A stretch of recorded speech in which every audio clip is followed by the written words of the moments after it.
Hey guys, welcome back to my channel and welcome to episode 26 of Mystical Myths.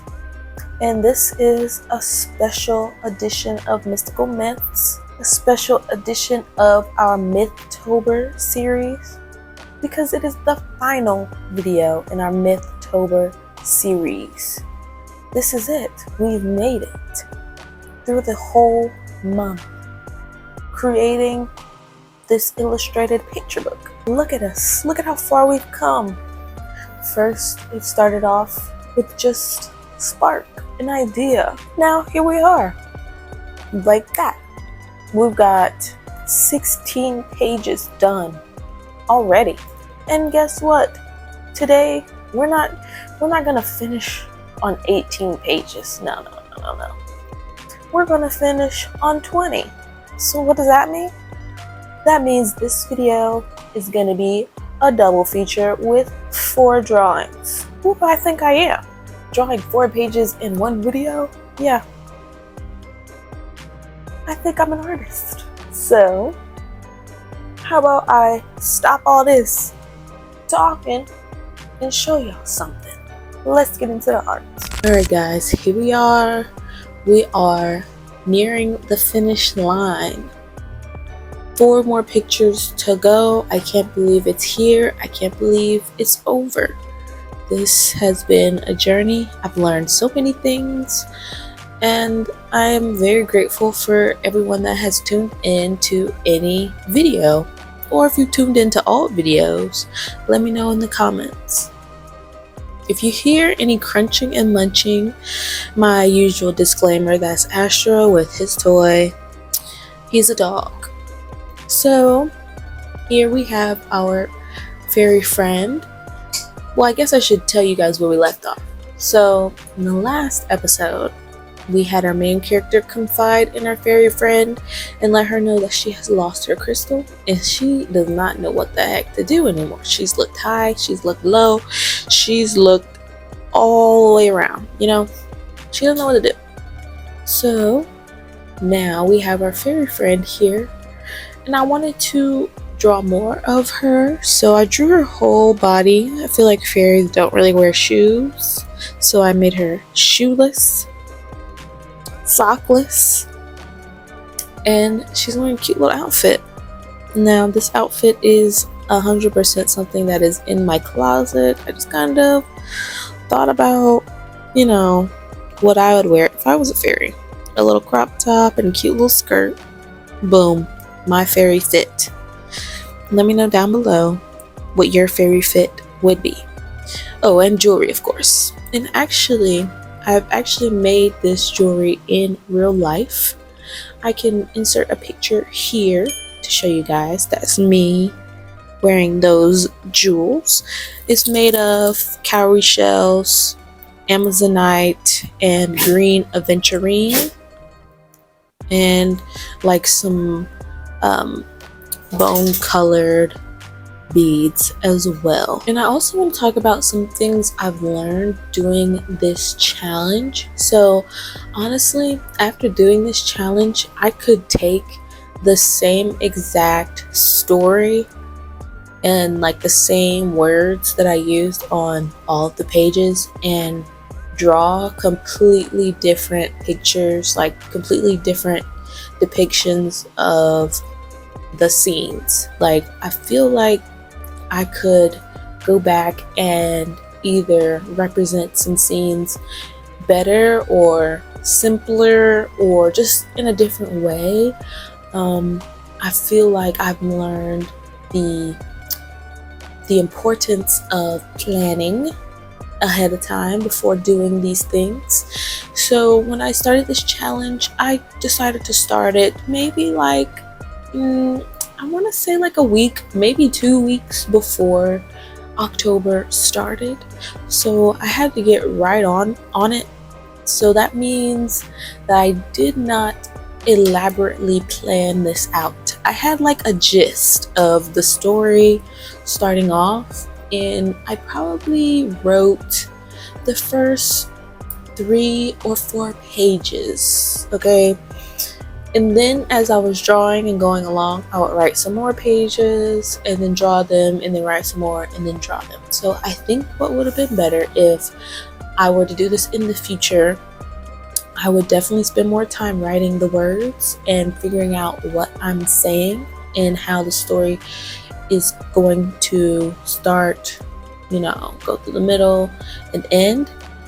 So I would plan that out better, because this was kind of like half planned, half just done, So I would definitely spend more time on that, and I also spend more time doing sketches for the different ideas, because I honestly just take the first idea that I have pretty much and I just draw it.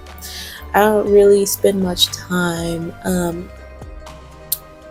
going back and like rethinking about how I could depict these scenes in a different way, and I think that would have been beneficial, especially with like the episodes with the time jumps and things like that. I feel like I could have displayed that better, right?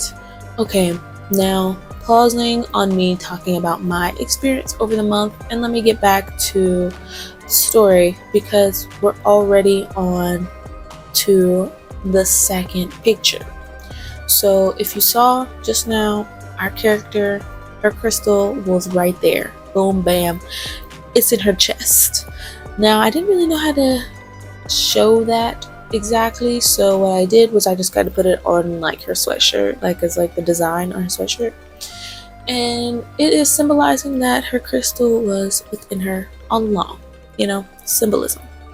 I didn't read the words on that page because I will be going back and reading all of the pages at the end of this video, and you'll be able to see what I said and be able to put it all together then.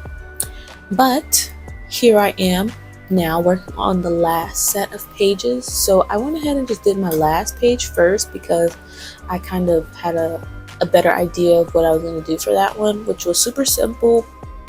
I was just going to take the very first picture that I drew of the grandmama telling her story to her grandkids, and she's got the book closed instead of open this time. The book is over, the book is finished, she's done reading the story. So that's what I'm doing here. And for the left side of the page, I did go ahead and do a little sketchy, because I got the idea to essentially create the character and like have her with her head down, looking at her desk, and she's drawing. So she's still flexing that creativity muscle, and she is using her crystal all day, every day. Clearly, you see all these stacks of paper. That's all the art she's made. Okay, that's what that is representing, if you will. It is representing all her creative ideas that she has, and her putting them on the page instead of just daydreaming. And I definitely skipped through some parts on this one because most of it was me just drawing straight lines for these stacks of paper, even though I didn't have to draw all the lines that I ended up drawing because you wouldn't see them next to the other stack. I just didn't realize that, and then I did it again and didn't realize it and did it again. So yeah. So I was trying to figure out here how to best depict that this is a desk. So I decided to just make it like a little cutout so you could see our character's little leggies in the bottom of the chair, so you know that she's sitting at a desk. Okay, so here I am popping in our character. She's got her nose to the paper. She's drawing. And I did end up adding like some color onto the top of the very top pages, so you can tell that she's like drawing and coloring, but she's currently just sketching. She's in her sketch phase, and I am working on the bottom of the chair. I did not really know how to draw like the wheels on like a wheelie chair. So I just draw. I don't know. I could have looked down actually because I'm sitting in a wheelie chair like that. I just, whatever. It didn't happen. I used my imagination. If you've been along for this ride this long, you know, I don't care about what's realistic. I'm gonna just draw. But once again, I want to thank you all so much for coming along with me on this journey. Let me know in the comments what you think, and I hope you have a great rest of your day. Let's go ahead and get on into the storytelling. Alrighty guys, now's the time. So I wanted to start off and show you guys the cover of the story. The story is called Before You Wish. Grandma gathered her grandchildren close and said, "Everyone knows the phrase 11:11 make a wish. But there's another story, one very few remember, the story of 11:10. Let us begin. There once was a girl born in the 11th month on the 10th day. On the day she was born, she was given a gift, a golden crystal that shimmered like morning light. Because she was only a baby, her family tucked the crystal safely away, placing it in a box hidden on a shelf. There it rested for years until one curious day when she stumbled across it. She held the stone, and to her surprise, the world transformed before her eyes. She discovered it was magic.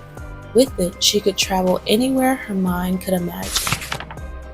She used her crystal whenever she needed, but as she got older, her imagination depleted. One day, she woke up and her crystal was nowhere to be found. She searched and searched, but it was nowhere to be found.